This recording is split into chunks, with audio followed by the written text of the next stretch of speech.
Alright y'all, it's Yoshanity. I hope everyone watching this has had a great holiday. Now this video right here is going to be one of the last videos that we end up uploading on the channel, with one more coming very soon. And if you've been subscribed to the channel for a while, you should know what kind of video you're gonna get soon. But you guys will worry about that later. Right now we're gonna be focusing on the 3 games, 1 stream tier list. Now if you guys were there for the streams, you guys should already have an idea of how I feel about certain games, but this video is just gonna help people who didn't see those streams know where I stand with these games. With all that being said,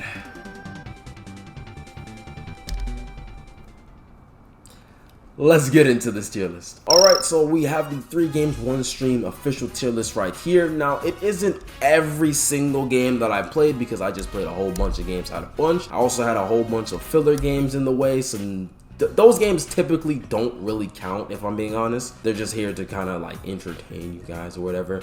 But these are the ones that I've either played or dropped, and I'm just gonna rate them here. So again, not every single game, but still games worth mentioning, and the majority of these I did beat. And if you guys have not seen my streams, don't worry, I will inform you on what I've beaten and what I haven't beaten. So I think we'll start off with the drop games, and again, if you've been here, great. If you haven't, I'll let you know. But I dropped Dead Cells, Vernal Edge, the most recent game that I played in my series, and Sonic Omens. And I'll tell you guys, let's just start off with that. We'll just start off with the games that I dropped and why I dropped them. I think I'm gonna start with Vernal Edge because that's the most recent game. So the reason why I dropped the Vernal Edge was because, okay, the combat was low-key mid, right? It looked kind of cool, but playing it, it definitely didn't feel rewarding, and it just wasn't fun to me overall. So I was just like, that's kind of the things that kind of pushed me away from it. And if you guys saw the footage, I really didn't have too much interest in it. The story, I really couldn't care less about the story. Every time I looked at the dialogue, I would just start yawning. So honestly, it really wasn't that like engaging to me, so that was also weak. And then what really killed me was the sense of direction.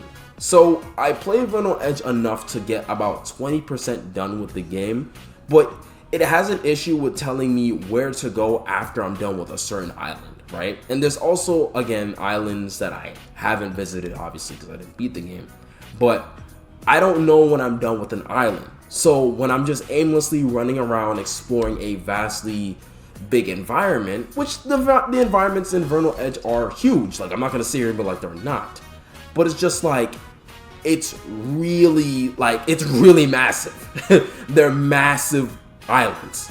So that's one of the things, is like, am I done here? Am I not? I'm backtracking. I'm finding little stuff I'm making a little progress, you know what I'm saying? I'm finding little items, whatever, that's making things, you know, helpful in certain scenarios and whatnot, and getting abilities and stuff. But I still didn't feel like I was getting anywhere. I'll do little bosses, I'll do something new, and then I'm just lost again. I'm lost and I don't know where to go. So I just saved myself the trouble, saved myself the time, and I just went ahead and just dropped the game.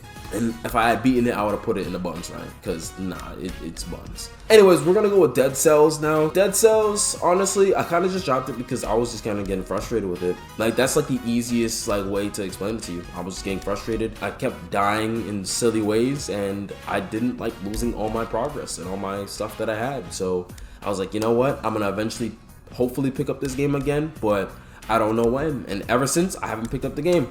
Maybe in a future 3 games 1 stream, I will pick up this game again and I will genuinely play it. But for right now, I'm just gonna leave it where it is. And then Sonic Omens. Sonic Omens is probably one of the worst Sonic fan games I have ever played in my life. I would genuinely rather play Sonic 06 before I ever touch Sonic Omens again. And I'm talking about the original. I'm not talking about Project 06. I'm talking about the original one, with the bugs and all. Bugs and all. I would rather play that than Sonic Omens. Sonic Omens is good for nothing. Absolutely nothing. I don't even think it's crazy to say that I would rather play Forces than that.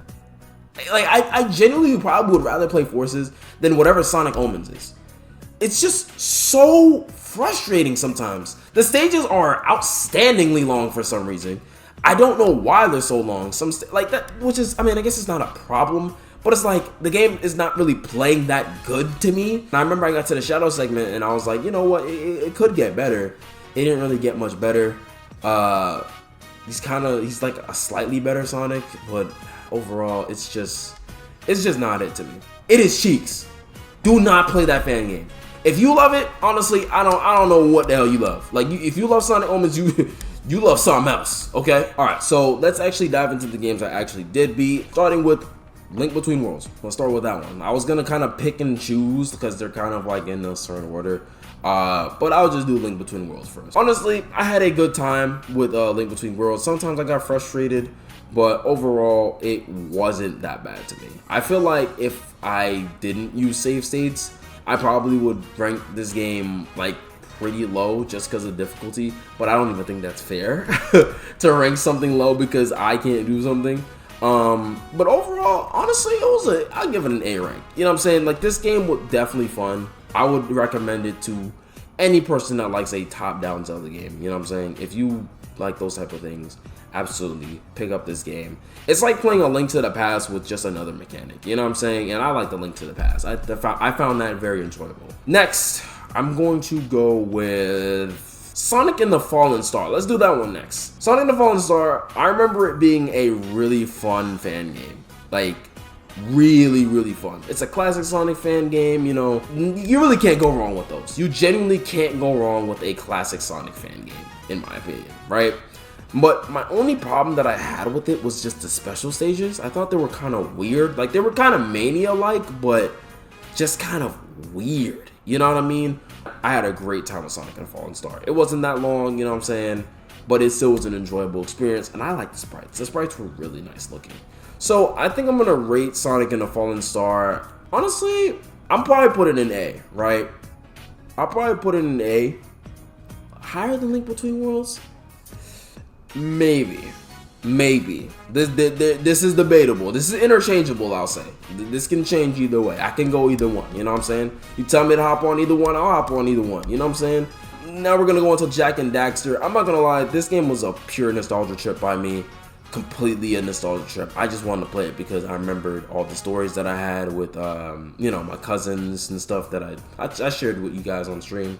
So I'm gonna put this in the bonus rank. Like, this game genuinely, like, at its core, it's just not that good. You know what I'm saying? Like, it's funny, it's quirky, but it's just not that good. You know what I'm saying? And I wanted to try Jak 2. I told you guys I want to play Jak 2 in some future series or season. I guess I should say season because that's what I call them. Seasons of 3 games, 1 stream, but I don't know. I might hold off on that for a good while because I kind of don't want to touch this series for a little bit now. Next, I'm actually going to move along a bit and go into Spark Jester 3. I feel like I wasn't really as locked in with it though as like other games on this list. Like Sonic and the Fallen Star and Link Between Worlds. I don't think I was as locked into it until the end. Like, once I got to the end and like they kind of explained everything with the story, that's when I was locked in. With that being said, you know, Spark Jester 3 was definitely an experience. It's basically, it's just 2, but with an expanded story and kind of just working with it. But I would give it, it was fun.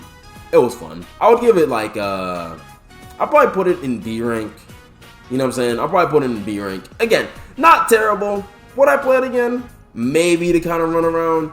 But the fact that 2 and 3 don't really have any like notable differences between the two is kind of like, you know what I'm saying? Like, I mean, obviously one of them you're playing Fark, one of them you're playing Spark. So, like, you know what I'm saying? That's just like the difference, but really it's not that much different. But it's still a really enjoyable game that I highly recommend to anybody. You know what I'm saying? Freedom Planet 1, I want to put it in B rank, but it's kind of better than B rank, right? Would I play it over? Yeah, I probably would play it over that. I think Freedom Planet 1 is going to be good in like a high A. Again, I feel like all those in A are interchangeable. You tell me to hop on any of them and I'm hopping on. But 1 and 2, in terms of like gameplay, they don't have that many differences, like I said, right? I feel like 2 will get the edge for me though, because of the actual story and character moments. Even though I prefer Revan, which is the antagonist, the main antagonist, or I guess final boss of Freedom Planet 1, I do prefer him over Murga, the antagonist of 2. But I feel like the character moments in Freedom Planet 2 are just a lot stronger. Like, they're just a lot stronger. Honestly, I might just throw it in S. I could throw it in S. You know what I'm saying? Like a low ass. Yeah, I can throw it in there. I feel like that's where it could be. You know what I'm saying? Because the character moments were absolutely undeniable, right? Lilac going through her whole thing of seeing someone who's a part of her whole species still alive after they were allegedly wiped out. Nira kind of not being as stuck up and commanding as she usually is, and kind of opens up to people and actually wants to work with people instead of just being kind of like a loner. You know, what's her name? Carol and her sister's dynamic with, you know, Carol wanting to understand why her sister is doing the things that she's doing. I forgot the headmaster's name, but we're just gonna call him the headmaster. And you'll obviously know who I'm talking about. But he just kind of atoning for the mistakes he's made, and kind of, you know, not kind of, but he was trying to be a better person and stepping down after everything was all said and done. So everything within Freedom Planet 2's story, in terms of, you know, the plot was great too. Like, Murgo was really cool. Again, I just prefer Brevin because he just cut off Lilac's, what is it? Like the things on her head, the little whatever, her little talons or whatever, just cut them off completely. He just took a knife and that was it. That was brutal. I was shocked. Super Mario Bros. All-Stars. Now, I'm not gonna lie, I'm just gonna throw it an S because, again, the games here are just absolutely peak. But it's just, if you guys haven't seen my recent short or, you know, TikTok or whatever regarding Super Mario Bros. 3, that's why it's here, okay? That's just why it's here. Then we're gonna go with, honestly, let's just get this out of the way. Sea of Stars, peak of 3 games, 1 stream, I don't care. Undeniably one of the best solo games I have played out of this entire list. I don't care. The character moments between Zale, Valeri, and Garl, the trio, I love them. I love them. Because Zale and Valeri tried so hard to include Garl in everything that they did, regardless of him not having magic. And he still grew up to be a young man who fought without magic. No magical power, just fought with just his tools and his trinkets and his trusty shield. You know what I'm saying? Which was like a pan cover or a pot cover, right? He learned how to cook, and he was just what united with his friends in the future. Something that he always wanted to do, because they were just locked up in a temple, not like a temple, but the academy. They were just locked away in the academy for so long to become the new Solstice Warriors and stuff like that. You know what I mean? Honestly, I would definitely replay it again. Like, well, probably not replay it again to like 100%, but I probably would. Well, I would 100% it, but not replay it to 100%. You know what I'm saying? But I probably like just wipe my memory and then just tell me to play this game, and I'll play it. And then Gravity Circuit, I'm not gonna lie, Gravity Circuit was pretty damn fun. I had fun with it, honestly. Like, I had my frustrating moments with it, but it was pretty damn fun. So I'm gonna just go ahead and throw it in A rank because it's just really fun. Story, pretty simple, you know what I'm saying? You're taking out robots that have turned evil and you're kind of just trying to save the world. But then you realize that, you know, they're kind of more than what they're more than what you thought they were and all that stuff. It's obviously, it's nothing too crazy, you know what I'm saying, in terms of story, but that combat, the punching of the robot, boom, boom, boom, boom, bro. So this is like the essential list of 3 games, 1 stream.